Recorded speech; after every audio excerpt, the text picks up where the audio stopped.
Hello friend, good morning all of you. तो बच्चों कैसे हैं आप लोग। जैसा मैंने आपसे वादा किया था कि जो वादा किया था कि आपने थंबनेल भी देख लिया होगा कि संघ लोक सेवा आयोग और यानी राज्य सेवा आयोग, संघ लोक सेवा आयोग यानी राज्य सेवा आयोग यानी पीसीएस स्टेट पीसीएस का जो एग्ज़ाम होता है, आपका स्टेट पीसीएस का जो एग्ज़ाम होता है उसमें मुख्य रूप से अंतर क्या है ना। किस हद तक अगर आप यूपीएससी की तैयारी अलग कीजिए या पीसीएस की तैयारी अलग कीजिए या यूपीएससी और पीसीएस की तैयारी अलग कर सकते हैं। अगर आप 12th क्लास में हैं तो फिर क्या आपको क्या करना चाहिए, या आप बीए कर रहे हैं या फर्स्ट ईयर में, सेकंड ईयर में, थर्ड ईयर में हैं, उसके बाद तो आपको क्या करना चाहिए। क्या आप इससे समझ सकते हैं, मतलब आप तैयारी कर सकते हैं पीसीएस की, स्टेट पीसीएस की, और किस हद तक कर सकते हैं। यानी आपको यूपीएससी की तैयारी करनी चाहिए या पीसीएस की। जिस तरह पीसीएस की प्रकृति लगातार बदली है उसको ध्यान में रखकर और काफ़ी गहन अध्ययन के बाद मैंने सोचा कि मुझे संघ लोक सेवा आयोग और स्टेट पीसीएस को लेकर एक वीडियो बनाना चाहिए और जिसके जरिए बताना चाहिए, बच्चों को संदेश दिया जाना चाहिए कि आप किस हद तक यानी आईएएस की और आईएएस की तैयारी करने के साथ ही आपकी पीसीएस की तैयारी वो एक लिहाज से देखा जाए तो कंप्लीट हो जाती है। अगर आप संघ लोक सेवा आयोग की तैयारी करेंगे यानी आईएएस की परीक्षा की तैयारी करेंगे तो किसी हद तक, किसी भी हद तक आपकी जो तैयारी है, एक दो बुक को छोड़कर आपकी तैयारी लगभग 90%, लगभग 90-95% कंप्लीट ही हो जाती है। तो मेरा आपसे निवेदन है कि आप संघ लोक सेवा आयोग की तैयारी करें, न कि पीसीएस की तैयारी करें। वो होगा किस तरह और स्टेट पीसीएस का सिलेबस एक्चुअली में है क्या। किसी भी स्टेट पीसीएस का मैंने 4 से 5 स्टेट पीसीएस के सिलेबस को गहन तरीके से अध्ययन किया और यह पाया कि इसमें और इसमें यानी स्टेट पीसीएस में और संघ लोक सेवा आयोग में लगभग 90% सिलेबस। और अगर आप बात करें तो ये यूपीएससी का एग्जाम है। अगर ये यूपीएससी का एग्जाम है, यूपीएससी का एग्जाम है, संघ लोक सेवा आयोग का एग्जाम है, तो इसके अंदर ही कहीं ना कहीं आपको पीसीएस का एग्जाम दिखाई देगा। पीसीएस का जो एग्जाम दिखाई देगा अगर आपने वेन डायग्राम पढ़ा है, यानी यूपीएससी एक समग्र संसार है, उसके अंदर ही पीसीएस समाया हुआ है। पीसीएस वो जब भी तो डीएम होता है, जो यूपीएससी की तैयारी करता है वो क्या होता है, डीएम बनाते हैं, उसके आईएएस अधिकारी बनाते हैं, और उसे क्या बनाते हैं, एसडीएम बनाते हैं। उसकी ही सब पोस्ट होती है, वो उप पोस्ट जो होती है वही होती है। तो बात करते हैं बच्चों किसकी, संघ लोक सेवा आयोग की। तो संघ लोक सेवा आयोग की अगर आप तैयारी करते हैं तो किसी भी हद तक यानी एक ही दो बुक आपको पढ़नी पड़ेगी। एक दो बुक पढ़ने के बाद ही आपका जो काम हो जाएगा, मतलब पीसीएस में आपका काम हो जाएगा। तो बात करते हैं किसकी, आईएएस की परीक्षा की। अब सवाल है कि आईएएस की जो परीक्षा होगी उसमें कितने पेपर होंगे, और स्टार्टिंग में जो पेपर होंगे तो उस पेपर का जो सिलेबस होगा वो क्या क्या होगा, उसमें एक बार ओवरव्यू ले लेते हैं इसका, ठीक है। फिर समझते हैं कि इसका अंतर क्या है। तो मेरा आपसे निवेदन है, तो आज मैं जिस टॉपिक पर आपके साथ बात करूंगा, किसी भी स्टेट पीसीएस का अगर आपको समझना हो तो आप मुझसे पूछ सकते हैं। मेरा व्हाट्सअप नंबर डिस्क्रिप्शन लिंक में दिया गया है। आप पूछ सकते हैं कि स्टेट पीसीएस का कौन से पीसीएस का क्या सिलेबस होता है। मैंने इस पर बहुत ही गहन तरीके से अध्ययन किया है। अध्ययन करने के बाद आज मैं जिस निष्कर्ष पर पहुंचा हूं और जो मैंने पाया कि संघ लोक सेवा आयोग यानी किसी हद तक, काफ़ी हद तक संघ लोक सेवा आयोग की यानी यूपीएससी की परीक्षा की तैयारी करते करते आप काफ़ी हद तक 90 to 95% पीसीएस की तैयारी कवर कर लेते हैं। तो मेरा आपसे निवेदन है आप डायरेक्ट पीसीएस की तैयारी ना करें। अगर आप फ्रेशर हैं तो डायरेक्ट पीसीएस की तैयारी ना करें। आप यूपीएससी के सिलेबस को केंद्र में रखकर पढ़िए। वो एक अलग केस है, अगर आपके यूपीएससी के अटेम्प्ट पूरे हो गए हैं उसके बाद ही आप स्टेट पीसीएस का एग्जाम दे सकते हैं। और ये स्टेट पीसीएस में लगभग मुझे लगता है उम्र भी काफ़ी हद तक होती है और ये 40-42 साल तक उम्र होती है ना। इसलिए आप स्टेट पीसीएस को बाद में रेफरेंस दीजिए, लेकिन फर्स्ट प्रेफरेंस आप यूपीएससी यानी संघ लोक सेवा आयोग को देंगे। आज सोनू सर आपको समझाएंगे जो संघ लोक सेवा आयोग है, जो आप आज का संघ लोक सेवा आयोग देखते हैं। संघ लोक सेवा आयोग यानी यूपीएससी की जो सिविल सेवा की परीक्षा होती है, यूपीएससी की जो सिविल सेवा की परीक्षा होती है, ये एक्चुअली है क्या। यूपीएससी की जो यूनियन पब्लिक सर्विस कमीशन, संघ लोक सेवा आयोग, संघ लोक सेवा आयोग की जो परीक्षा होगी, अगर इसको गहराई से अध्ययन किया जाए तो ये परीक्षा जो होगी आपकी 3 चरणों में समाप्त होगी। ऐसा ही बिल्कुल किसी भी स्टेट पीसीएस का एग्जाम होता है वो भी 3 चरणों में समाप्त होगा। अगर मैंने कहा अगर आपको इस सब्जेक्ट, इस सिलेबस को किसी भी स्टेट पीसीएस के, चाहे वो यूके पीसीएस हो, एमपी पीसीएस हो, या फिर आपका आरएएस का एग्जाम हो, किसी भी स्टेट पीसीएस का जो एग्जाम होगा और उसको गहराई से अध्ययन किया जाए तो अध्ययन करने के बाद हम इस निष्कर्ष पर पहुंचे कि काफ़ी हद तक यूपीएससी का सिलेबस और पीसीएस का सिलेबस काफ़ी हद तक मैच करता है। यह परीक्षा भी 3 चरणों में होती है, यह परीक्षा भी 3 चरणों में होती है। इसमें जो 3 चरण होते हैं, पहला स्टेप, इसमें 3 चरण होंगे। फर्स्ट चरण में, प्रथम स्टेप में आपका प्री का पेपर होगा। प्री मतलब प्रीलिम्स, प्रीलिम्स परीक्षा, उसके बाद नंबर 2 मुख्य परीक्षा, नंबर 3 इंटरव्यू, जो आपका 275 नंबर होगा, वो भी बहुत साधारण ही होगा। मेरा मानना है कि आप अगर मुख्य परीक्षा की तैयारी करते हैं, इसमें प्री और मेंस, मैं बात करूंगा आज परीक्षाओं को लेकर, मुख्य प्री की परीक्षा और मुख्य परीक्षा और इंटरव्यू। जो मुख्य परीक्षा होगी, मुख्य परीक्षा को अगर आप ध्यान में रखकर पढ़ते हैं तो मुझे लगता है इंटरव्यू कुछ नहीं है, मुझे लगता है इंटरव्यू कुछ नहीं है। हालांकि मैंने 2 बार सीडीएस का एग्जाम, सीडीएस का एक बार सीडीएस का इंटरव्यू दिया है और इस बार मैं फिर सीडीएस का इंटरव्यू दूंगा, मुझे ऐसा लगता है ना। तो जिस तरह सीडीएस का इंटरव्यू मैंने दिया है उसी तरह के प्रश्न पुट अप किए जाते हैं। हालांकि सीडीएस का इंटरव्यू आसान, मुझे लगा कि सीडीएस का जो इंटरव्यू वो काफ़ी डिफिकल्ट और क्रिटिकल हो सकता है, लेकिन यूपीएससी आपके साथ भेदभाव नहीं करेगा। और जो हिंदी और इंग्लिश मीडियम का जो इशू रहता है, ऐसा नहीं है। जब आपको किसी टॉपिक की अच्छे से समझ होगी तो इंटरव्यू जो भी प्रश्न पूछे जाएंगे करंट इशू को लेकर, वो बहुत ही आसान और सरल लगने लगेंगे जब आप तैयारी करेंगे। तो बात करते हैं किसी प्री की परीक्षा की। तो प्री की परीक्षा जहाँ 2 चरणों में होगी, ऐसा ही केवल पीसीएस में भी होता है। पीसीएस में भी परीक्षा 2 चरणों में होती है। जो पहला पेपर होता है वो जीएस का पेपर होता है, यानी उसमें मैथ और रीजनिंग का एक भी क्वेश्चन नहीं आएगा। जो मैथ इसमें ये आपका जो यूपीएससी का प्री की परीक्षा होगी वो 200 नंबरों की होगी। मैंने कहा मैं आपको आईएएस की परीक्षा को लेकर ध्यान में रखकर समझाऊंगा। जो जीएस का प्रश्न पत्र होगा वो 200 नंबरों का होगा। कितने नंबर होगा? 200 नंबरों का, 200 नंबरों का। और 200 नंबरों में से मैंने कहा यूपीएससी है इतना खतरनाक, यूपीएससी बहुत स्मार्ट है, यूपीएससी है इतना खतरनाक। 200 नंबरों की परीक्षा, यानी 100 पर्सन आएंगे उसमें, और 100 में से आपको 1 पर्सन 2 नंबर का होगा। तो 100 पर्सन कितने होंगे? 200 नंबर के। तो ये 200 मार्क्स का पेपर होगा। लेकिन 200 मार्क्स में उसके बाद उसी दिन आपका दूसरा पेपर होगा। दूसरा पेपर जो होगा आपका वो होगा सी सेट का। किसका? सी सेट का आपका पेपर होगा, दूसरा सेकंड पेपर होगा। उसी दिन पेपर होगा, आपको संडे वाले दिन पेपर होते हैं, है ना। जैसा अभी इसी टाइम कुछ समय पहले 4 अक्टूबर को हुआ, जो भी मैंने भी दिया। 200 नंबर का यूपीएससी का पेपर होगा। 200 नंबर का 100 क्वेश्चन आएंगे। 100 क्वेश्चन में से अगर आप 40 या 45, वो कैटेगरी वाइज आप पर डिपेंड करता है। अगर आप एक एवरेज निकाल ले, पिछले 5 वर्षों का अगर एक एवरेज निकाल ले, अगर आप 50% तक इसमें, यानी 100 में से लगभग 50 क्वेश्चन आप सही कर देते हैं, तो मुझे लगता है आप जनरल कैटेगरी से बिलोंग कर सकते हैं। किसी भी कैटेगरी से बिलोंग करते हो तो आपका काफ़ी हद तक सिलेक्शन कंप्लीट ही हो जाता है। और इसमें भी आप 45 या 48 तक क्वेश्चन कंप्लीट करिए, 45-48 तक क्वेश्चन कंप्लीट कीजिए तो आपकी काफ़ी हद तक तैयारी कंप्लीट हो जाती है। क्या आपको पीरी तैयारी अलग से करनी होती है? मेरा ऐसा मानना है आप पीरी को ध्यान में रखकर नहीं पढ़े। अगर आपको पीरी को ध्यान में रखकर पढ़ते हैं तो किसी भी एग्जाम को तो आप कभी भी पीरी क्वालिफाइड नहीं कर पाएंगे। मैंने जो तैयारी की, मतलब जो तैयारी करनी चाहिए आपको, वो मुख्य परीक्षा को ध्यान में रखकर करनी चाहिए। और मुख्य परीक्षा का जो सिलेबस है वो बिल्कुल पीरी के सिलेबस से ज़्यादा अलग नहीं है। अगर आप मुख्य परीक्षा की तैयारी करते हैं तो पीरी के अधिकांश टॉपिक, हम सभी टॉपिक नहीं कहते, लेकिन अधिकांश टॉपिक कंप्लीट हो जाते हैं अगर आप पीरी मुख्य परीक्षा को। यानी आपका राइटिंग स्किल बहुत खतरनाक होना चाहिए। अगर आपका राइटिंग स्किल बहुत खतरनाक होगा तो तभी आप मुख्य परीक्षा को लिख पाएंगे। जैसे प्रत्येक सब्जेक्ट का नोट्स बनाना अनिवार्य होगा। विदाउट नोट्स आप इस परीक्षा के बारे में सोच भी नहीं सकते। जो मुख्य परीक्षा है, तो हमने आपको बताया पीरी की जो परीक्षा होगी वो 2 चरणों में होगी।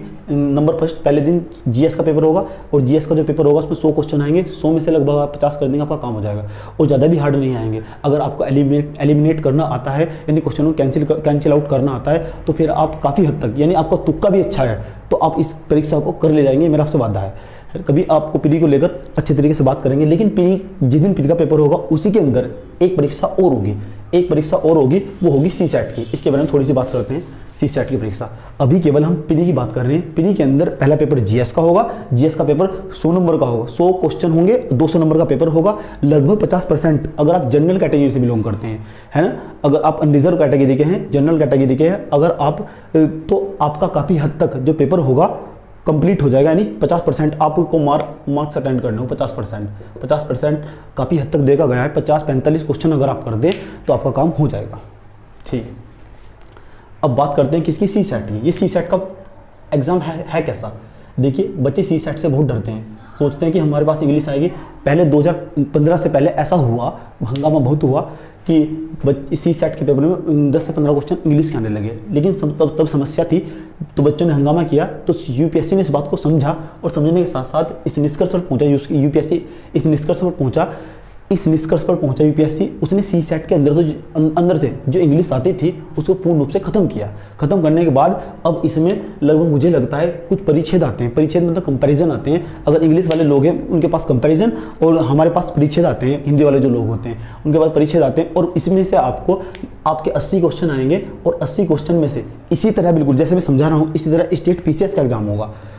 80 क्वेश्चन में से मुझे लगता है बिल्कुल 27 क्वेश्चन आपके करेक्ट होने चाहिए, 27 क्वेश्चन आपके करेक्ट होने चाहिए। और लगभग मुझे लगता है 30% जो होंगे बिल्कुल परिच्छेद के होते हैं, यानी एक पैराग्राफ दिया गया होगा हिंदी का, उसके नीचे 4 क्वेश्चन दिए होंगे, 1 क्वेश्चन 2 क्वेश्चन दिए जाते हैं, उसमें से 4 ऑप्शन का उत्तर होता है और आराम से किया जा सकता है। सी सेट को अगर इसे लगभग 2 महीने पहले ही पढ़ा जाए तो आराम से हो सकता है। सी सेट इतना हार्ड नहीं है जितने बच्चे समझते हैं। अगर किसी का मैथ और रीजनिंग अच्छा है तो वो तो बहुत जल्दी कवर अप कर ले जाएगा, उसे टेंशन नहीं होगी। अगर 5-5 क्वेश्चन भी मैथ और रीजनिंग से करे और 5-5 क्वेश्चन करने के बाद और यहाँ से 15-20 क्वेश्चन करे, 15-20 क्वेश्चन तो तब भी उसका काम हो जाएगा। यानी इतना हार्ड नहीं है सी सेट जिसका जितना इसका हवा बनाया हुआ है। ठीक है, तो यूपीआई इसमें मैथ और रीजनिंग और परिच्छेद, मैथ और रीजनिंग और परिच्छेद, ये आपका जो यूपीएससी की प्री की जो परीक्षा है उसका सिलेबस है। ऐसा ही सिलेबस स्टेट पीसीएस में। अगर हम मुख्य रूप से बात करें यूके पीसीएस की, उसके अंदर ये आपका जो पेपर होगा लगभग 100 क्वेश्चन का, सी सेट का पेपर वहाँ भी होगा, 100 क्वेश्चन का पेपर होगा, 100 क्वेश्चन का मुझे आइडिया नहीं है, हाँ लगभग 100 क्वेश्चन का पेपर होगा। 100 क्वेश्चन का जो पेपर होगा उसमें भी मैथ के क्वेश्चन आएंगे, यानी सी सेट की तैयारी काफ़ी हद तक इसकी करे तो उसकी भी हो ही जाएगी, ये मेरा आपसे वादा है। ये भी क्वालिफाइंग नेचर का होगा, लेकिन इसके बेस पर मेरिट नहीं बनेगी। मेरिट केवल आपकी जीएस के पेपर के बेस पर बनेगी यूपीएससी का। यूपीएससी में यह बात आपको समझ जानी चाहिए कि जो जीएस का पेपर होगा बहुत ही महत्वपूर्ण होगा, इसलिए बच्चे साल भर इसे ही पढ़ते रहते हैं। लेकिन आप इसे इग्नोर भी नहीं कर सकते हैं, आप इसे इग्नोर भी नहीं कर सकते। सी सेट को आप इग्नोर भी नहीं कर सकते। तो जीएस की जो बच्चे पूरे साल भर जीएस की तैयारी करते रहते हैं, वो भी प्री की, तो मेरा आपसे निवेदन है आप पूरे साल भर अपडेट रहें, लेकिन मुख्य रूप से आप प्री की तैयारी ना ही करें तो बेहतर है। प्री की तैयारी ना ही करें तो बेहतर है, लेकिन प्री की तैयारी आप 2 महीने में भी कर सकते हैं। 2 महीने आपके लिए बहुत हो सकते हैं, 2 महीने 3 महीने भी हो सकते हैं। प्री का अगर आपको सिलेबस पढ़ना है, करंट अफेयर मोस्टली है ना, वो हो सकता है। वो रास्ता मैं आपको बताऊंगा वो कैसे करते हैं, मैंने किया भी है। उसके बाद अगर देखा जाए इसमें सबसे महत्वपूर्ण है, सबसे महत्वपूर्ण हमने आपको बताया जो ये परीक्षा होगी ये भी 200 मार्क्स की होगी। 200 में से आपको 67 नंबर, 87 या 84 नंबर ही आपको लाने होंगे। मुझे लगता है 250 नंबर, 2.5 नंबर का एक पर्सन का 2.5 नंबर का होता है, और 27 क्वेश्चन लगभग सही करने होते हैं सी सेट के पेपर में। सी सेट का पेपर बहुत ही आसान होता है, इतना हार्ड और डिफिकल्ट नहीं होता जितना लोग इसके बारे में बताते हैं। अगर आप मेहनत करेंगे तो हो जाएगा। ठीक, लेकिन जो जीएस का प्री का जो जीएस का पेपर है वो बहुत खतरी होता है। उसमें उसका जो सिलेबस है लिमिटेड, वही बच्चा कर सकता है। इसका कोई दायरा फिक्स नहीं है, यानी डायमेंशन ज़्यादा टच कर सकता है। वो मैं आपको बताऊंगा जब आप पेपर कभी एनालाइज कराऊंगा, जीएस का प्री का पेपर एनालाइज कराऊंगा तो आपको बताऊंगा कि इसके जीएस का पेपर होता कैसा है। एक्चुअली में आपको 3 से 4 पेपर सोल्व कराने मुझे, ताकि बता सकूँ उसका लेवल कैसा है। जब तक आप पेपर नहीं देखेंगे तो आपके पेपर समझ में नहीं आएगा। अगर आप तैयारी करने वाले हैं तो मेरा आपसे निवेदन है कि आप जाइए और पिछले 5 साल के पेपर लीजिए और उन्हें स्टडी कीजिए और क्वेश्चन पढ़िए। क्वेश्चन पढ़ेंगे तो समझ में आ जाएगा कि क्वेश्चन का लेवल किस तरह का है। इसलिए मेरा उन बच्चों से अनुरोध है जो 12th क्लास पास कर रहे हैं, बीए है, बीएससी है, सेकेंड या थर्ड ईयर, कुछ भी आप जो भी कर रहे हैं, अगर आपके मन में है कि आपको तैयारी करनी चाहिए, एक बार एग्जाम देना चाहिए, तो उनसे निवेदन है एक बार पेपर जरूर देखें और सारे पर्सन जरूर पढ़ें। उनसे मेरा निवेदन है, ताकि आपको समझ में आने लगे कि ये एग्जाम आपके लायक है भी कि नहीं भी है। समझ में आया? धीरे धीरे समझ में आने लगेगा जब आप पढ़ना स्टार्ट कर देंगे। लेकिन यहाँ सबसे जो महत्वपूर्ण भूमिका अदा कर सकता है वो आपकी मुख्य परीक्षा, इसकी 1750 नंबर का पेपर होगा। इसके बेस पे ही फाइनल मेरिट बनेगी, यानी मुख्य परीक्षा और इंटरव्यू के नंबर ही फाइनल मेरिट में जोड़े जाएंगे। प्री के जो मार्क्स होंगे वे मुख्य उनके बेस पर आपका सिलेक्शन नहीं होगा। अगर आप प्री क्लियर कट कर जाते हैं, सी सेट में भी आपको अलग से पास होना होगा। जीएस में अगर आप 50% क्वालिफाई कर जाते हैं, उसके बाद आपको मुख्य परीक्षा में बैठना होगा। और यहाँ लगभग 4 से 5,000 या 10-15 हज़ार बच्चे ही ऐसे होते हैं, 10-15 हज़ार बच्चे जो प्री की परीक्षा पास करते हैं और मुख्य परीक्षा में पहुँचते हैं। 10-15 हज़ार बच्चे और लगभग 10 लाख बच्चे इसका फॉर्म पेपर देने के लिए आते हैं प्री की परीक्षा। और उसके बाद जो मुख्य परीक्षा होती है, मुख्य परीक्षा में लगभग 10 से 15 हज़ार बच्चे सिलेक्ट होते हैं और वे मेंस की परीक्षा लिखते हैं। और मेंस की परीक्षा लिखते समय आपको पता होना चाहिए कि आपका जो सिलेक्शन होगा वो मेंस की परीक्षा के बल पर होगा। मेंस की परीक्षा ही खतरनाक है और मेंस का जो सिलेबस है एक बार मेरा सब बच्चों से निवेदन है, उसे उठाइए और लिखिए। अगर आप तैयारी करने वाले हैं उठाइए और लिखिए। तो मैं आपको बताऊंगा, आज पेपर को लेकर बात करेंगे कि कौन कौन सा पेपर, किस किस का सिलेबस क्या है लेकिन जो बात करेंगे, जो उसका सिलेबस का बात करेंगे, जो इसके अंदर मुख्य परीक्षा के अंदर जो सिलेबस की बात करेंगे वो ओवर तरीके से करेंगे। इतना सिलेबस है, अगर मैं आपको लिखवाना स्टार्ट कर दूं तो लगभग 1.5 या 2 घंटा बीत जाएगा। तो मेरा आपसे निवेदन है कि आप मुख्य परीक्षा के सिलेबस बार बार देखते रहिए। कुछ मैं सिलेबस आज आपको बताऊंगा, आप कॉपी में नोट भी कर सकते हैं कुछ सिलेबस, लेकिन मैं मुख्य रूप से आज आपको बताने आया हूँ कि कुछ बच्चे पूछते रहते हैं कि मुझे सर यूपी पीसीएस की तैयारी करनी चाहिए, यूपी पीसीएस की तैयारी करनी चाहिए, यूपी के रहने वाले हैं, या फिर एमपी पीसीएस की या बीपीएससी की तैयारी करनी चाहिए। तो मैंने उनसे निवेदन है, अगर आप काफ़ी हद तक यूपीएससी यानी आईएएस की परीक्षा की तैयारी करते हैं तो आपका काफ़ी हद तक सिलेक्शन कंप्लीट ही हो जाएगा। सिलेक्शन नहीं, मतलब जो सिलेबस होगा आपका काफ़ी हद तक कंप्लीट हो जाएगा, आपको कोई भी सब्जेक्ट। तो मेरा आपसे निवेदन है, आप यूपीएससी को केंद्र में रखकर पढ़िए इसका सिलेबस अपने आप कवर अप हो जाएगा। ठीक, तो बात करते हैं तो बच्चों बात करते हैं मुख्य परीक्षा की। तो मुख्य परीक्षा के अंदर भी आपके 3 पेपर होंगे, 3 तरह के पेपर होंगे। नंबर 1 जो होगा आपका क्वालिफाइंग पेपर होगा, क्वालिफाइंग पेपर। नंबर जो 2 होगा आपका सामान्य अध्ययन यानी जीएस के प्रश्न पत्र होंगे, और जीएस के भी 4 प्रश्न पत्र होंगे। जीएस के भी कितने प्रश्न पत्र होंगे? 4, 1, 2 और 3 और 4। आज इन 4 पेपर के अच्छे तरीके से बात करेंगे। GS first, GS 2, GS 3, GS 4। GS ये आपका क्वालिफाई होगा। ये क्वालिफाई के अंदर 2 पेपर होंगे आपके, क्वालिफाइंग 2 पेपर होंगे। एक आपके लैंग्वेज का पेपर होगा, कौन सी भाषा आपने चुनी है उस लैंग्वेज का भाषा का, और ये केवल आपका क्वालिफाइंग होगा। इसमें लगभग मुझे लगता है 75 मार्क्स लाने अनिवार्य। 300 नंबर का आपका पेपर होगा, ये 300 नंबर का पेपर होगा लैंग्वेज का क्वालिफाइंग पेपर्स होगा वो लैंग्वेज का, वो भी 300 नंबर का। 300 नंबर में से आपको 75 अंक लाना अनिवार्य है। उसके बाद इसी तरह आपका इंग्लिश का पेपर होगा। बच्चे इस पेपर से बहुत डरते हैं, कहते हैं इसमें इंग्लिश आती है, लेकिन आपकी जानकारी के लिए बताऊं, एक मामूली सी इंग्लिश जो आपने 10th या 12th क्लास में पढ़ी होगी, इतनी ही इंग्लिश जितनी आपने पढ़ी थी, इस तरह अपने पैराग्राफ के आंसर लिखे थे, इतनी इंग्लिश लिखने से भी काम चल जाएगा। अगर आपकी इसकी 10 से 15 दिन के अंदर तैयारी करें तो इसका काफ़ी हद तक इसकी तैयारी कंप्लीट हो सकती है, और ऐसा किया भी जा चुका है, काफ़ी बच्चों ने किया भी है। तो काफ़ी बच्चे इंग्लिश से ना डरे, मेरा उनसे निवेदन है। तो मैं आपसे समझाना चाहता हूँ कि आप इंग्लिश से ना डरें और इस एग्जाम की डटकर तैयारी करें, तो उनसे निवेदन है। तो लैंग्वेज का जो पेपर होगा, अगर आप हिंदी भाषा चुनेंगे तो हिंदी भाषा में आपकी जो पकड़ होगी वो अच्छी होनी चाहिए। आप पिछले साल के पेपर उठाकर देखेंगे तो बच्चे काफ़ी हद तक क्वालिफाई कर जाते हैं विदाउट तैयारी किए बिना भी, यानी तैयारी किए बिना भी आप इन एग्जाम को दे सकते हैं और क्वालिफाई कर सकते हैं। ये तरीके हम आपको बता सकते हैं। ये दूसरे टीचर हैं, आप यूट्यूब पे भी सर्च कर सकते हैं, पता कर सकते हैं कि क्वालिफाइंग पेपर्स होंगे, यानी इनके मार्क्स काउंट नहीं किए जाएंगे। जो 300 नंबर में से आप 75 नंबर लाएंगे, लाना अनिवार्य ही होगा विदाउट, अगर आपके इस पेपर में नंबर कम आ गए क्वालिफाइंग पेपर्स में तो आपकी आगे की काफ़ी चेक नहीं होगी। ये भी बात आपको बतानी चाहिए। 75 मार्क्स लाना अनिवार्य है, इसमें भी 75 मार्क्स लाना अनिवार्य है। सामान्य अध्ययन ये सबसे महत्वपूर्ण भूमिका निभा सकता है। आपके पूरे बच्चे पूरे साल भर इसके ही सिलेबस की तैयारी करते हैं, और जो मेरी यूट्यूब पर क्लास चल रही है वो भी इसी को लेकर चलने वाली है, और इसी को लेकर चलती रहेगी। ये सबसे महत्वपूर्ण भूमिका निभा सकता है। 1750 नंबर का इसका ही पेपर होगा, यानी सामान्य अध्ययन का जो प्रश्न पत्र होगा, सामान्य अध्ययन। उसके बाद 250 नंबर का निबंध, 250 नंबर का आपका जीएस का पेपर। इसके अंदर भी, जीएस के अंदर भी पहले आपको एक आएगा निबंध आएगा आपका, और ये निबंध सबसे बेस्ट खतरनाक होता है निबंध, और निबंध भी आपका 1200 शब्दों का आएगा। मैंने लगभग 2400 यानी 1200 शब्दों का 2 निबंध आएगा आपको लिखने के, और निबंध भी ऐसे नहीं 1200 शब्दों का निबंध। समय आपका प्रत्येक पेपर का वही होगा 3 घंटे का समय। बस यूपीएससी के जो प्री के पेपर होंगे उनमें 2-2 घंटे का समय होगा, यानी जीएस के पेपर में भी, प्री के पेपर में भी 2 घंटे का समय, इसमें भी 2 घंटे का समय। लेकिन जो मुख्य परीक्षा के पेपर होंगे उसमें प्रत्येक सब्जेक्ट का और प्रत्येक पेपर का जो समय रहा होगा या रहता होगा वो 3 घंटे ही होगा, 3 घंटे ही होगा, ताकि आप अच्छी तरीके से लिख सके। निबंध, बात करते हैं निबंध की। निबंध आपका 250 शब्दों का निबंध होगा। आप यहाँ से मार्क्स जोड़ सकते हैं 250 शब्दों का। मैंने कहा अगर आपको सिलेक्शन लेना है फाइनल तो मुख्य परीक्षा के बेस पर ही लिया जा सकता है। ये तो केवल क्वालिफाइंग नेचर है। क्वालिफाइंग नेचर अगर आप इसे क्लियर करते हैं तो इसमें पहुँच जाते हैं। तो उसके बाद हमने कहा कि आपका जो पेपर होगा निबंध का पेपर 250 शब्दों का होगा। और निबंध देखिए एक कला है, निबंध देखिए कला है। कला कुछ इस प्रकार है, आप जो निबंध आप कभी भी एक दिन में नहीं सीख सकते, ना तो इसके लिए कोई बुक बनी है। आप धीरे धीरे जैसे जीएस की तैयारी करते हैं, जीएस के 1, 2, 3, 4 पेपर की तैयारी करते हैं, तो उसके साथ ही निबंध आपको अलग से पढ़ने की आवश्यकता नहीं होती, और काफ़ी हद तक इसकी तैयारी कंप्लीट हो जाती है निबंध की। मेरा ऐसा मानना है।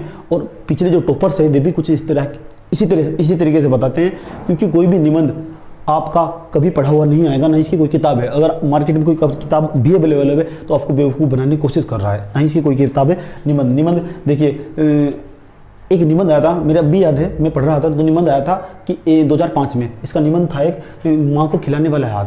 अब देखिए कितना कन्फ्यूजन पर्सन था, इसे सब बच्चे छोड़ेंगे नहीं छोड़ेंगे, और जो लिखेगा तो कैसे लिखेगा, माँ शिशु को खिलाने वाला हाथ, शिशु माँ के शिशु को खिलाने वाले हाथ, इसको लेकर नहीं बनना था। खिलाने वाले की है कि खिलाने वाले की दूसरा तो खिलाने वाला दो प्रकार के हो सकता है, कि खिलाने वाले और ये खिलाने वाला दूसरा। तो यहाँ कन्फ्यूजन था बहुत बड़ा।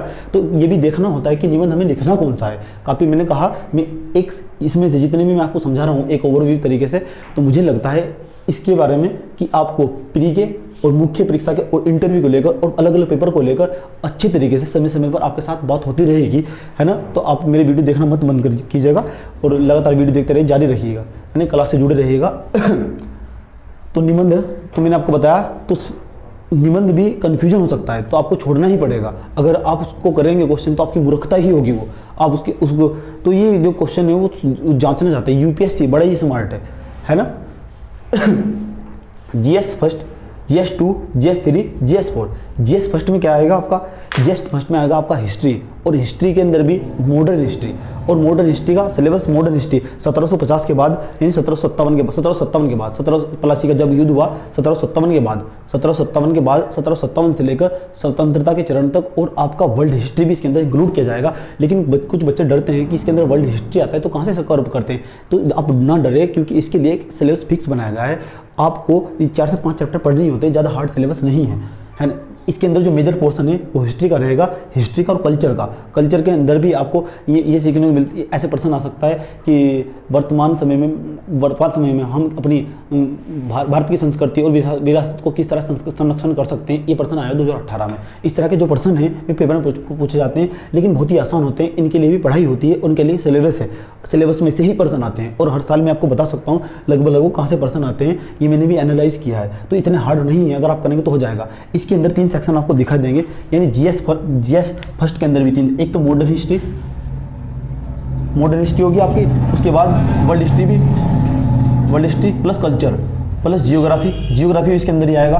जियोग्राफी भी 5 क्वेश्चन आए थे पिछले साल, जियोग्राफी 5 क्वेश्चन आए थे पिछले साल। आप अंदाजा लगा सकते हैं जियोग्राफी कितनी महत्वपूर्ण भूमिका निभाती है। जीएस पर्सन पढ़ती है, 250 नंबरों का पेपर होगा, प्रत्येक पेपर 250 नंबरों का होगा, 250 होगा, ये भी आपका 250 नंबरों का होगा, ये भी आपका 250 नंबरों का होगा, ये भी आपका 250 नंबरों का होगा। 250 के मार्क्स के होंगे। ये modern history, world history, culture, geography. और इसके अंदर एक टॉपिक और आएगा, मुझे लगता है वो होगा सोशल इशू, आसपास के सामाजिक मुद्दे, है ना। आसपास के सामाजिक मुद्दे, ये किसी भी स्टेट पीसीएस में अगर आप कंपेयर करेंगे तो मुझे लगता है, जहाँ तक मैंने एनालाइज किया है, उसमें ये जो यहाँ एक टॉपिक है उसमें पूरा एक पेपर दिया गया है। जीएस जिस तरह फर्स्ट है, इस तरह जीएस 2 उसमें एक पेपर दिया गया है, समझे। तो आप टेंशन ना ले। मैंने कहा अगर आप यूपीएससी की तैयारी करते हैं तो यूपीएससी की तैयारी करते करते आपकी काफ़ी हद तक जो तैयारी होगी वो कंप्लीट ही हो जाएगी। तो इसके अंदर इतना सिलेबस होगा, वो पढ़ना होगा, वो भी मैं आपको बताऊंगा कभी कि इसका सिलेबस एक्चुअली में है क्या, है ना। अगला जो मेरा वीडियो होगा इसके सिलेबस को लेकर होगा। जीएस फर्स्ट क्या है, यूपीएससी प्री का सिलेबस क्या है, पहले आपको बताऊंगा यूपीएससी प्री का सिलेबस क्या है अच्छे तरीके से।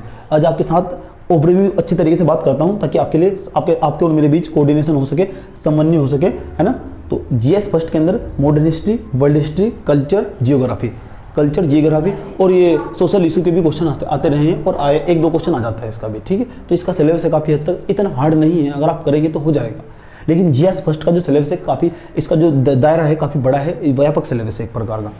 जीएस 2 में आपका पॉलिटी आएगा, पॉलिटी प्लस इंटरनेशनल रिलेशन,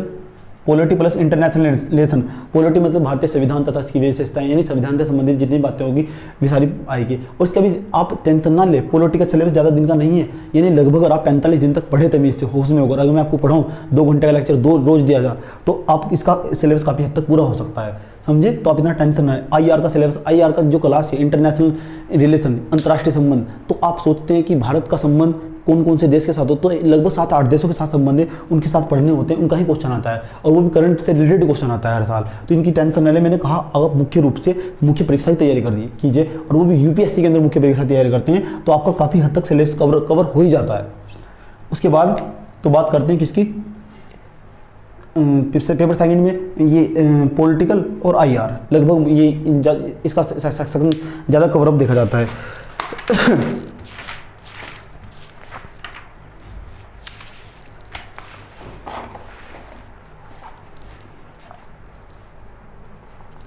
और आपका एक इसमें एक सिलेबस और है गवर्नेंस का यानी प्रशासन का, कि प्रशासन कैसे चलता है, कैसे काम करता है प्रशासन से रिलेटेड। तो गवर्नेंस का है नहीं, गवर्नेंस में तो प्रशासन, पॉलिटी, इंटरनेशनलाइजेशन, गवर्नेंस, ये तीनों के तीनों सिलेबस से GS 2 यानी सामान्य अध्ययन प्रश्न पत्र 2 कंप्लीट हो जाता है। GS ये 250 नंबर का आपका पेपर होगा। उसके बाद 250 नंबरों का आपका जो पेपर होगा, 250 नंबरों का ही पेपर थर्ड का होगा। और इसके अंदर जो सिलेबस होगा, नंबर 1 होगा economics,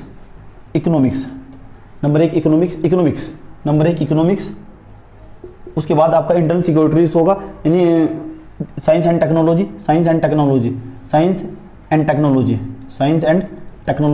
plus science and technology के बाद आपका जो सिलेबस होगा इन्वायरमेंट का सेक्शन होगा। पर्यावरण से रिलेटेड 4 से 5% भी आते हैं, 4 पर्यावरण से संबंधित।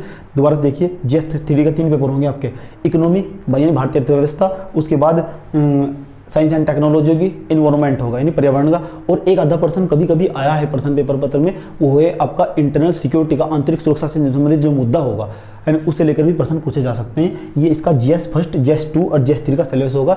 GS 4 बहुत ही आसान पेपर है। अगर आप ना भी तैयारी करें और आप अच्छी समझ रखते हैं, अच्छी सोच रखते हैं, सकारात्मक सोच रखते हैं, ये पेपर भी आपका जोड़ा गया है। GS 4 बहुत ही आसान पेपर है, लेकिन मुख्य परीक्षा में बहुत महत्वपूर्ण भूमिका निभा सकता है। GS 4 पेपर यानी एथिक्स का पेपर, यानी नीति शास्त्र का पेपर, यानी आपका नैतिक मूल्य कैसे हैं, आपके अंदर नैतिक कर्तव्य कैसे हैं, आप अपनी भावनात्मक समझ कैसे रखते हैं। तो महात्मा गांधी का एक सेंटेंस है कि भावनात्मक समझ वाला व्यक्ति कभी मार नहीं खाता, यानी भावनात्मक समझ वाला व्यक्ति हमेशा जीत जाता है और अति बुद्धिमान व्यक्ति हमेशा हार जाता है। ऐसा क्यों है? भावनात्मक समझ वाला व्यक्ति इसलिए जीत जाता है क्योंकि वो क्रोध पर कंट्रोल कर सकता है, और जो आपका जो बुद्धिमान व्यक्ति होगा वो क्रोध पर कंट्रोल नहीं कर सकता, इसलिए वो हार भी सकता है। तो यही कारण है कि इसे ऐसी समझ रखने के लिए, यानी जो हमारे सिविल सेवक मतलब जो हमारे प्रशासनिक अधिकारी हैं, उनकी समझ विकसित करने के लिए GS 4 पेपर जोड़ा गया है। GS 4 पेपर जोड़ा गया है, यानी एथिक्स का पेपर जोड़ा गया है। बड़े ही आसान पेपर है, आप इसे आराम से कर सकते हैं, यानी आपका राइटिंग स्किल अच्छा होना चाहिए। और तो मेरा आपसे निवेदन है, GS 1, 2, 3 और 4 की तैयारी में आज से ही लग जाइए। इसके अंदर नंबर 1 मॉडर्न हिस्ट्री आएगी, तो मॉडर्न हिस्ट्री क्लास यूट्यूब पर फ्री चल रही है, समझे। तो अगर आप तो मॉडर्न हिस्ट्री क्लास चलेगी यूट्यूब पर। मैंने कहा ये सारे कहाँ से पूरे होंगे, तो मेरे मॉडर्न हिस्ट्री क्लास यूट्यूब पर चलेगी। तो यूट्यूब से आप उसे इस्तेमाल कर, उससे पढ़िए। और आपके अगर आप इतना सिलेबस कवरअप करते हैं, तो इतना सवाल करने के बाद मुझे नहीं लगता आपको जीवन काल में कभी भी GK GS पढ़ने की जरूरत पड़ेगी। जितने भी ट्रेडिशनल सब्जेक्ट होते हैं, ट्रेडिशनल मतलब परंपरागत सब्जेक्ट होते हैं, वे सारे के सारे GS 1, 2, 3 और 4 में ही कंप्लीट हो जाते हैं। यहाँ आपको इन्वायरमेंट भी पढ़ने को मिलेगा। आप देखिए ना, GS 1 का पेपर देखिए, modern history, world history, culture और आपका जियोग्राफी, वर्ल्ड जियोग्राफी, जितने भी जियोग्राफी, सारी जियोग्राफी इसके अंदर इंक्लूड कर दी जाएगी। उसके बाद आपका सोशल इशू, वो भी आपके यहीं आ जाएंगे। आपका पॉलिटिकल, इंटरनेशनल रिलेशन, गवर्नेंस, आपका economics, science and technology, environment and internal security मतलब आंतरिक सुरक्षा से संबंधित मुद्दे, और एथिक्स, आपका एथिक्स, ये भी आपको उदाहरण दिया है ना। उसके बाद इतना ही नहीं, इसके बाद 250 यानी 250, 500, 1000 और 250 कितना हो जाएगा आपका? ये हो जाएगा आपका 1250। और 1250 में आप 500 नंबर और जोड़ देंगे तो आपका बैठ जाएगा 1750। और 1750 में 500 नंबर कौन से जोड़ने हैं आपको? एक आपको चुनना होगा वैकल्पिक विषय, मतलब बात यही नहीं समाप्त हो जाती। उसके बाद आपको पेपर और लिखने होंगे, 2 पेपर और लिखने होंगे। 2 पेपर कौन से होंगे, आइए उन पर बात करते हैं। ये 2 पेपर कौन से होंगे आपके? 2 पेपर होंगे आपके वैकल्पिक विषय मतलब ऑप्शनल, ऑप्शनल के जो पेपर होंगे, 2 पेपर होंगे। कोई भी आप एग्जाम ले सकते हैं, 24 ऑप्शनल दिखाई देगा आपको, उसमें 24 ऑप्शनल दिखाई देंगे। यानी बचपन आप देखिए, ऑप्शनल का मैं सुझाव दूंगा, है ना, ऑप्शनल का मैं बताऊंगा कि ऑप्शनल कैसे सोचे, यानी वो अपनी रुचि पर डिपेंड कर सकता है। कि कौन कौन से आपको ऑप्शनल लेना चाहिए। यानी इसमें 24 सब्जेक्ट है, 24 में से आपको इकोनॉमिक्स अच्छा लगता है आप इकोनॉमिक्स लीजिए, आपको हिस्ट्री अच्छा लगता है तो आप हिस्ट्री लीजिए, लेकिन आपको उसकी समझ अच्छी होनी चाहिए और आपकी जो पकड़ है उस सब्जेक्ट पर अच्छे तरीके से होनी चाहिए, तो उसे वैकल्पिक विषय कहते हैं। ये आपको 500 नंबरों का पेपर होता है, 500 नंबरों का, और ये सिलेक्शन के लिहाज से अच्छी भूमिका निभा सकता है आपका। लेकिन 2011 से पहले पहले आपको पता होना चाहिए 2 ऑप्शनल होते हैं, 2 optional, can you believe it, 2 optional. ये 250 नंबरों का पेपर होगा आपका, पेपर 1 पेपर 2, 250 नंबरों का ये, 250 नंबरों का ये। यानी वैकल्पिक विषय और मुख्य परीक्षा के 4 प्रश्न पत्र और निबंध को मिलाकर आपके लगभग 1750 मार्क्स बैठ जाते, 1750 मार्क्स बैठ जाते, 1750 मार्क्स, 1750। और उसके बाद अगर इसमें 275 नंबर जोड़ दिए जाए तो आपका लगभग जो टोटल नंबर होगा वो होगा 2025 नंबर होगा, यानी आपका पेपर होगा। और आपकी जानकारी के लिए बताऊं, जो 2018 का जो टॉपर था उसके जो मेंस की परीक्षा में टोटल जो नंबर आए थे, उसकी जो मार्कशीट आई थी वो निकल कर आई थी 1150 नंबरों की, 1150 नंबरों की। यानी 1150 नंबर जिसके भी आए थे इतने ही, आप देखिए लगभग लोग 50 to 51%, 2%, 50 इतने पे ही आपका, यानी यूपीएससी को ज़्यादा पढ़े लिखे लोग नहीं चाहिए। 1150 नंबर पे ही आपका टॉपर हो गया था। यानी उसके जो दूसरा नंबर था वो 1000 कुछ नंबर थे उसके, 1150 नंबर वाला, यानी लगभग 50%। आप देखिए ना इसका ये आधा है कि नहीं है, लगभग 50%, 50 या 51% पर ही आपका टॉपर बन जाता है। यानी यूपीएससी को ज़्यादा पढ़े लिखे लोग नहीं चाहिए। जो आप इनाम देखिए सामान्य अध्ययन, आपको इनका विशेषज्ञ नहीं बनना है। जितने भी इसमें सब्जेक्ट दिए गए हैं इनका विशेषज्ञ नहीं बनना है, आपको इनकी सामान्य समझ रखनी है। नाम ही सामान्य अध्ययन है, सामान्य अध्ययन, यानी आपको इसकी सामान्य समझ होनी चाहिए, है ना।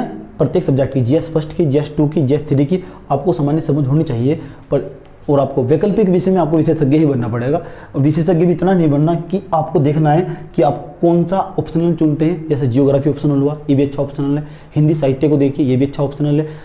हिस्ट्री को देखिए, ये भी अच्छा ऑप्शनल है। सोशोलॉजी को देखिए, ये भी अच्छा ऑप्शनल है। PSIR लेंगे तो आपका तो मामला गड़बड़ होना ही होना है। आप संविधान पढ़ेंगे, इतना लो पढ़ेंगे तो समस्याएं आपके लिए खड़ी हो सकती है। इकोनॉमिक्स लेंगे तो आपको प्रॉब्लम होगी। हालांकि हम किसी सब्जेक्ट की आलोचना नहीं करते, लेकिन फिर भी आपको सुझाव देते हैं जहाँ तक बच्चों ने अच्छे नंबर प्राप्त किए हैं तो उनका सजेशन दिया जाना चाहिए, उनका ही सुझाव दिया जाना चाहिए प्रत्येक बच्चे को। तो ये हमारा सिलेबस था किसका, जो यूपीएससी का सिलेबस था। यूपीएससी का सिलेबस इतना आसान भी नहीं है और इतना हार्ड भी नहीं है ना। अगर आप तैयारी करने बैठते हैं तो मुझे लगता है आप तैयारी कर सकते हैं। आप कितने भी मीडियम छात्र हो, अगर भले आपकी सेकंड डिवीजन हो, अब सवाल आता है कि इसे फॉर्म को कौन अप्लाई कर सकता है।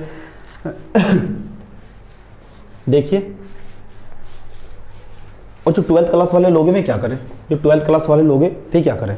तो जो जिसने इस साल 12th क्लास पास किया है, तो 12th क्लास पास किया है, अगर 12th क्लास पास करने वाला बच्चा एग्जाम इसकी तैयारी करना चाहते हैं और पूर्ण रूप से करना चाहते हैं, यानी एक बार अपना पूरा जीवन इसमें झोंकना चाहता है, तो मेरा उनसे निवेदन है तो फिर बीएससी ना करे, बीएससी या अदर सब्जेक्ट ना पढ़े। अपनी जो सब्जेक्ट है ह्यूमैनिटी सब्जेक्ट मतलब हिस्ट्री, पॉलिटी, जियोग्राफी, कल्चर, इन सब्जेक्ट को बीए करे, इनसे ही बीए करे तो आपको प्रॉफिट हो सकता है और प्रॉफिट होगा भी, ऐसा देखा भी गया है ना, ऐसा देखा भी गया है। तो जो 12th क्लास के छात्र हैं तो मैं एडमिशन ले बीए में, किसमें, बीए में एडमिशन ले। तो बीए में एडमिशन लेने से ऐसा होगा क्या, लगभग से 3 सब्जेक्ट तो वही मिल जाएंगे। एक और अब सब्जेक्ट ऐड कर दिया जाता है इन्वायरमेंट का, तो उसके लगभग 4 सब्जेक्ट कंप्लीट हो जाते हैं। और बीए की तैयारी के साथ साथ अगर आप तैयारी अच्छे तरीके से ही करना चाहते हैं, आपके 12th क्लास में कितने नंबर है इस सब्जेक्ट को मतलब नहीं है, इस पेपर को मतलब नहीं है आपके 12th क्लास में कितने नंबर, आपके 3rd थी, आप ग्रेस आया था, इससे कोई मतलब नहीं है।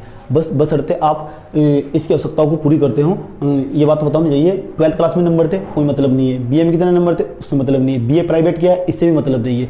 ये एग्जाम आपसे चाहता है कि अपने भविष्य में जन्म से लेकर आप कितने यानी आसपास के लोगों की समस्याओं को कितने अच्छी तरीके से हल कर सकते हैं, ये आपसे एग्जाम चाहता है। कितना अच्छी तरह आप समझ सकते हैं लोगों को, कितने गहरे में उतर सकते हैं, कितने आप आम जनता से आप जुड़ सकते हैं, ये एग्जाम आपसे ये चाहता है, समझे। तो मैंने कहा एग्जाम कोई भी हो, उसकी कोर तक या जड़ तक पहुंचना बहुत जरूरी होता है। बच्चे सोचते हैं कि यह एग्जाम बहुत हार्ड है, लेकिन मैंने देखा कि एग्जाम काफ़ी हार्ड नहीं है। मैं लगभग 2 साल तैयारी की, 2 साल तैयारी की और 1-1.5 साल तक मैंने पढ़ाया भी, तो मुझे लगा कि ये एग्जाम जो है जितना इसका हवा बनाया हुआ है, इतना एग्जाम इतना हार्ड है नहीं, है ना। तो 12th क्लास बीए जो 12th क्लास है, अगर उन्हें इसी एग्जाम की तैयारी करनी है तो मैंने उनसे निवेदन है तो मुख्य रूप से इसी बीए में ही एडमिशन ले। बीए में क्या होगा, उसे प्रॉफिट होगा आंसर राइटिंग का, और आंसर राइटिंग सबसे महत्वपूर्ण भूमिका निभा सकती है। आंसर राइटिंग पर आपके साथ एक अगले टॉपिक में, सेपरेटेड टॉपिक में आपके साथ बात करेंगे, है ना। इसके अंदर ही यानी यूट्यूब के चैनल के अंदर ही SN10 एजुकेशन के अंदर ही एक प्ले लिस्ट बन जाएगी, प्ले लिस्ट में जिसमें आपको हफ्ते वाइज या महीने वाइज कभी भी जब समय मिलेगा तो आपको क्या करेंगे, इस तरह मुख्य परीक्षा से रिलेटेड और प्री की परीक्षा से रिलेटेड और इंटरव्यू से रिलेटेड और GS first second third fourth कौन से पेपर की तैयारी कैसे की जाए, इस पर आपके साथ बात करेंगे। तो मुझे उम्मीद है आप समझ पाएंगे, है ना। 12th क्लास के छात्र BA में ही एडमिशन ले, BA में एडमिशन लेकर फायदा ये होगा आपका कि आपने ह्यूमैनिटी सब्जेक्ट पढ़ पाएंगे और आपकी जो समझ होगी यानी कैचिंग पावर होगी, समझने की क्षमता होगी, वो काफ़ी तेज हो पाएगी, है ना, सब्जेक्ट के प्रति जो समझ होगी। वरना आपको 1-2 साल लग सकता है और आप ट्रैक से BSc करेंगे, आपके सब्जेक्ट अलग होंगे, ह्यूमैनिटी सब्जेक्ट नहीं होंगे तो आपको सब्जेक्ट बदलना पड़ेगा। उसके बाद अब उनका जो बच्चे BSc के फर्स्ट ईयर में, सेकंड ईयर में या थर्ड ईयर में, या BA के फर्स्ट ईयर में, सेकंड ईयर, थर्ड ईयर में तैयारी कब करें, तो मेरा आपसे निवेदन है, जब आप वीडियो देखना स्टार्ट कर रहे हैं, ये वीडियो उसी दिन से तैयारी स्टार्ट कर दें। तैयारी तो उस दिन ही स्टार्ट हो गई थी जिस दिन आपने सोच लिया था, ये नाम सुना था, इसके बारे में सुना था और आपने। हाँ, तो बच्चों बात कर रहे थे किसकी, तो बात कर रहे थे उन बच्चों की जो BA या BSc या कोई भी डिग्री या ग्रेजुएशन कर रहे हैं या कर चुके हैं, तो वे तैयारी करने की सोच रहे हैं। तो मेरा आपसे सजेशन है कि आप घर बैठकर सेल्फ स्टडी करना स्टार्ट कीजिए, है ना। सेल्फ स्टडी करना स्टार्ट कीजिए, यूट्यूब का सही तरीके से इस्तेमाल कीजिए। तो आप यूट्यूब का या सोशल मीडिया का किसी भी गूगल का अच्छी तरीके से इस्तेमाल करते हैं तो आपका काम हो जाएगा। यूट्यूब पे भी देखिए कितने अच्छे लोग पढ़ाने के लिए आते हैं, तो आप वहाँ से भी तैयारी कर सकते हैं। दिल्ली जाकर तो आपको कुछ भी नहीं मिलने वाला, अगर आप सोचते हैं तो सिर्फ आपको मिल सकता है तो एक माहौल मिल सकता है, लेकिन वहाँ कोई हाई फाई टीचर नहीं रहते हैं, हाई फाई टीचर नहीं है। आपको जानकारी के लिए बताऊं, जो इस बार UPSC का जो 2019 का पेपर आया था वो किसी के भी नोट से नहीं था। कोई भी टीचर इस प्रकार का दावा नहीं कर सकता, दावा कर सकता है तो मैं गारंटी देता हूं कि कोई भी टीचर इस प्रकार का दावा नहीं कर सकता कि हमारे सिलेबस से, हमारे जो हमने पढ़ाया था उस सिलेबस से यहाँ UPSC बहुत ही स्मार्ट है, उससे एक कदम आगे सोचता है। यानी जब तक आपकी खुद की समझ डेवलप नहीं होगी, और समझ डेवलप एक दिन में नहीं होती, जो आप कभी भी 10 साल में सीख सकते हो 1-2 महीने में नहीं सीख सकते, 1 साल में नहीं सीख सकते। तो मुझे लगता है मैजिक नौटंकी बाजी है कि 1 साल में तैयारी कर ले जाएंगे, कोई नहीं कर सकता 1 साल में तैयारी आप उस दिन करना स्टार्ट कर देते हैं जिस दिन आप ये वीडियो देख रहे होते हैं, उस दिन से ही आपकी तैयारी स्टार्ट हो जाती है। उसी दिन आपका सबसे वही बेस्ट होगा, उस दिन से ही आप तैयारी करनी स्टार्ट कर देंगे, सबसे बेस्ट दिन वही माना जाता है। तो मैं आपसे निवेदन है कि जो बच्चे BA first year, second year, third year या उसके बाद BSc कर रहे हैं या कर चुके हैं, तो उनसे निवेदन है आज से तैयारी में जुट जाइए और उसका सिलेबस निकालिए GS फर्स्ट का। और GS फर्स्ट का अंदर भी आपको जैसा आया मॉडर्न हिस्ट्री, तो मॉडर्न हिस्ट्री पढ़ते पढ़ते आपको बहुत गहराई से अध्ययन कर लेना है। उसके टॉपिक जो पिछले पेपर में आए हुए हैं, PD के क्वेश्चन, मेंस के क्वेश्चन, आंसर राइटिंग प्रैक्टिस आज इससे करनी स्टार्ट कीजिए। आप धीरे धीरे देखिए 2 साल के अंदर आपके अंदर में आपको कमरे में बंद करके आप रात दिन मेहनत करनी होगी। उसके बाद देखिए आपके अंदर नए इंसान का जन्म होगा, यानी नए व्यक्तित्व आपके अंदर निखर कर आएगा। देखिए आप अपने आप को कमरे में बंद करके 10 से 12 घंटे या मुझे लगता है 4 से 5 घंटे, आप 6 घंटे, लगभग मिनिमम 6 घंटे आपको पढ़ाई करनी होगी। और इससे सबसे महत्वपूर्ण भूमिका जो निभा सकता है वो है करंट अफेयर कैसे पढ़ना चाहिए। इससे मैं अगले वाली वीडियो में बताऊंगा कि करंट अफेयर पढ़ते कैसे तैयार करते हैं कोई करंट अफेयर। हिंदी वाले लोग कैसे करंट अफेयर पढ़े, यूट्यूब का किस तरह इस्तेमाल कर सकते हैं और गूगल का किस तरह इस्तेमाल कर सकते हैं, कौन कौन सी वेबसाइट से पढ़ जाना चाहिए करंट अफेयर कैसे पढ़ते हैं। इसका वीडियो में एक सेपरेटेड वीडियो बनाऊंगा। मुझे लगता है अगला वीडियो शायद इसका ही हो सकता है कि कौन कौन सी वेबसाइट पढ़ जानी चाहिए, PIB कैसे पढ़े, है ना, PIB कैसे पढ़े और द हिंदू कैसे एनालाइज करें। हिंदी वाले लोग द हिंदू कैसे रेफर कर सकते हो, कैसे इसका नोट्स बनाना चाहिए, इस पर अच्छे तरीके से बात करूंगा। द हिंदू किस तरह तैयारी में एक नया आयाम दे सकता है, यानी GS first, second, third, fourth तक की पेपर तैयारी द हिंदू से भी की जा सकती है। यानी एक न्यूज़पेपर पढ़कर भी आप मात्र काफ़ी हद तक GS first, second, third, fourth और निबंध में भी अच्छी भूमिका निभा सकते हैं। और किस तरह उसमें से कौन कौन सी चीज़ पढ़ी जानी चाहिए, कौन कौन सी इग्नोर कर देनी चाहिए, ये आपको बताएंगे। ठीक है, इंग्लिश का पेपर हिंदी वाले लोग कैसे पढ़ सकते हैं, मैं आपको ऐसा ट्रिक बताऊंगा हिंदी में कैसे पढ़ा जा सकता है और कैसे करते हैं तैयारी, और शब्दावली कैसे यूज की जाती है और कैसे पढ़ते हैं। ये मैंने खुद के अध्ययन से सीखा है। यानी बात करते किससे, तो आज से आप लग जाएंगे सभी बच्चे तैयारी में, तो आप स्टेट PCS का भी दिमाग में नहीं रहेंगे। मैंने कहा अगर आप UPSC की तैयारी करेंगे तो स्टेट PCS का काफ़ी हद तक कवरअप हो जाएगा, काफ़ी हद तक, वो भी 90 to 95% काफ़ी हद तक कवर हो जाएगा। तो टेंशन लेने की कोई आवश्यकता नहीं है। समझे। तो मेरा जो यूट्यूब पर क्लास है वो कल से जारी रहेगा। वो पहला जो क्लास होगा वो मॉडर्न हिस्ट्री का क्लास होगा। मॉडर्न हिस्ट्री का जो क्लास होगा जहाँ से चल रहा था हम महात्मा गांधी को देखिए आप, मॉडर्न हिस्ट्री का एक सवाल पक्का पूछा जाता है हर साल मॉडर्न हिस्ट्री का कि महात्मा गांधी जो थे, महात्मा गांधी से रिलेटेड, महात्मा गांधी को पढ़ना जरूरी है। महात्मा गांधी की जो छवि है सोशल मीडिया ने बहुत खराब की है, तो महात्मा गांधी को पढ़ना जरूरी है। तो हिस्ट्री के टॉपिक पर आप मेरे साथ बात करेंगे। हिस्ट्री के जो टॉपिक पर बात करेंगे वो टॉपिक होगा SN10 एजुकेशन पर। आप जाइए SN10 एजुकेशन सर्च कीजिए, उस पर जाइए और जाने के बाद आपको प्रत्येक दिन यूट्यूब के SN10 एजुकेशन पर आपको यूट्यूब में फ्री में एक वीडियो अवेलेबल होगा प्रत्येक दिन मॉडर्न हिस्ट्री को। आप 1 से 1.5 घंटा सुनिए। 1 से 1.5 घंटा सुनने के पश्चात आपके अंदर एक नई व्यक्तित्व और नए इंसान का जन्म होगा। दिन प्रतिदिन आपके अंदर इंप्रूवमेंट दिखाई देगा। मैंने कहा आप महान जब बन सकते हैं जब आप अच्छे लोगों को सुनते हैं, सकारात्मक माहौल में रहते हैं। सकारात्मक माहौल में तब रहेंगे जब आप सकारात्मक लोगों के पास रहेंगे। सकारात्मक लोगों के पास रहना जरूरी है, उन्हें सुनना भी जरूरी है और सकारात्मक सोच उत्पन्न करना भी जरूरी है, समझे। तो बात करेंगे अब किसकी, आज इस एपिसोड को यहीं विराम देते हैं। तो बात करेंगे अब किसकी। अब कुछ बच्चे सोचते हैं कि हम इस तैयारी के लायक नहीं, सिलेबस बहुत बड़ा है। अगर आप इस तैयारी के लायक नहीं होते तो अब तक मुझे सुन ही ना पाते, लास्ट तक मेरा वीडियो ही ना देख पाते। आप इस तैयारी के लिए सक्षम हैं और आप इसकी तैयारी कर सकते हैं और कोर्स कर सकते हैं। आपको कोई प्रॉब्लम नहीं होगी, ये मेरा आपसे वादा है और दावा है। अगर आप मन में ठान लेंगे तो इस एग्ज़ाम की तैयारी में कोई प्रॉब्लम नहीं होगी। एक इंसान क्या नहीं कर सकता, है ना। एक इंसान क्या नहीं कर सकता। जिस लाइट में हम खड़े होकर पढ़ा रहे हैं ये भी इंसान ने बनाई है। जिस फैन के नीचे हम खड़े हैं ये भी इंसान ने बनाया है। जिस कैमरे के जरिए मैं आपको पढ़ा रहा हूँ ये भी इंसान के द्वारा बनाया गया है। आप अंदाज़ा लगाइए एक इंसान क्या नहीं कर सकता। ये तो एक छोटा सा पेपर है, इसे आप क्लियर नहीं कर सकते, तो एक इंसान कुछ भी कर सकता है, यानी एवरीथिंग इज पॉसिबल। ठीक, तो बात करेंगे बच्चों किसकी। अगर आप कुछ नहीं कर सकते तो याद रखना इस वीडियो पर क्लिक ना करते, समझे। इस वीडियो पर अगर आप इस एग्ज़ाम के लिए नहीं बने, इसका मतलब आपने इस वीडियो पर क्लिक किया क्योंकि आपका इंटरेस्ट था और आप इंतजार कर रहे थे इस वीडियो का, तो इसलिए इसका मतलब आप तैयारी भी कर सकते हैं और तैयारी आप करेंगे, मुझे विश्वास है। आज के एपिसोड में इतना ही, धन्यवाद, थैंक यू।